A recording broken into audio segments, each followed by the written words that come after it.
जय भोलेनाथ। आप सब कैसे हो? अच्छे हो ना? अच्छे ही रहना।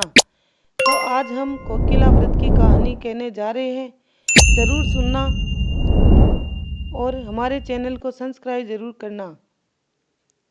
ये व्रत महिलाओं के लिए अखंड सौभाग्यवती कहा जाता है, इसलिए इसकी कहानी ज़रूर सुनना और व्रत हो सके तो ज़रूर करना और कहानी तो ज़रूर ही सुनना।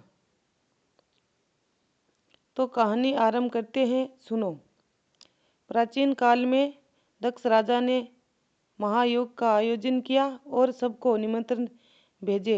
सभी देवताओं और स्त्रियों के में ऐसा कोई सभी देवताओं और ऋषियों में ऐसा कोई नहीं था जिसे दक्ष राजा ने बुलाया नहीं हो, परंतु उन्होंने अपने जवाई शिवजी को निमंत्रण नहीं भेजा। दक्ष राजा की बेटी सती शिवजी की पत्नी थी। उन्होंने आकाश मार्ग से अनेक विमान जाते हुए देखे, जिसमें सभी देवगण अपनी पत्नियों के साथ बैठे थे। उन्होंने शिवजी से पूछा, प्रभु, ये देवगण कहाँ जा रहे हैं?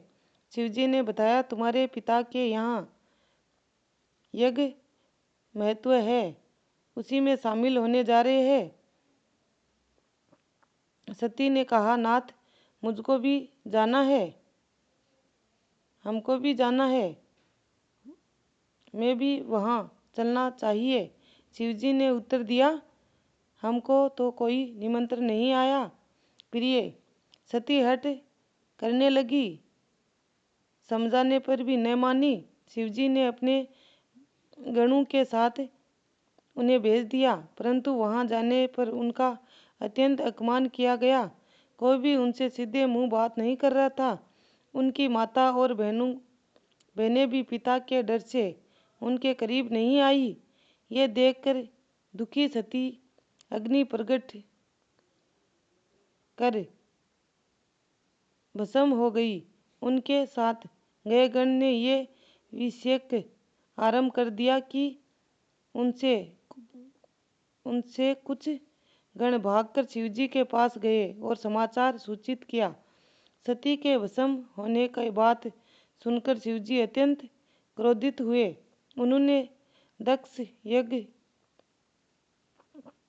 युद्ध करने के लिए वीरेंद्र के साथ अपने गणों के विशाल सेना भेजी। उन सबको युद्ध आरंभ किया और दक्ष सहित यहाँ आए अनेक देवताओं को मार डाले। किसी की आंखें फोड़ी, किसी के दांत उखाड़े। ये देखकर देवताओं ने विष्णु भगवान से प्रार्थना की। विष्णु भगवान प्रकट होकर शिवजी के प्रसन्न होने के अत्यंत प्रयास करने लगे। अब सब मिलकर शिवजी की आराधना करने लगे। देवताओं की आराधना से प्रसन्न हुए शिवजी भी प्रकट हुए। उनके आदेश से ब्रह्मा जी ने दक्ष के धड़ से बकरे का सिर लगाकर जोड़ दिया और जिससे दक्ष जीवित हो गए। इसी प्रकार अन्य देवताओं को भी जीवित किया गया। दक्ष को तो शिवजी ने माफ कर दिया, परंतु उन्होंने सती को श्राप दिया कि वो उनकी आज्ञा न मानने के कारण 10,000 वर्ष तक कोकिला बनी हुई बन घूमती रहेगी। इस प्रकार सती 10,000 वर्ष तक कोकिला बनी रहकर फिर पार्वती के रूप में उत्पन्न हुई थी और स्त्रियों के आज्ञा अनुसार आषाढ़ के दूसरे मास माह भर व्रत रखकर शिवजी की पूजन किया। इससे प्रसन्न हुए शिवजी ने पार्वती के साथ विवाह कर लिया। इसलिए इस व्रत को कोकिला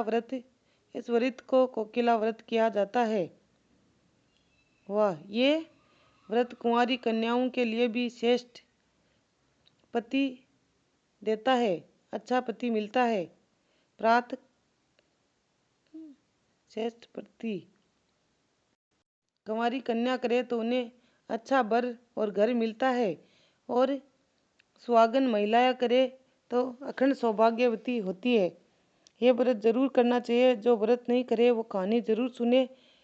आपको हमारी ये कहानी अच्छी लगी तो लाइक, सब्सक्राइब, कमेंट ज़रूर करना और शेयर भी कर सकते हो। जय शिव शंकर, जय भोलेनाथ कमेंट में ज़रूर लिखना।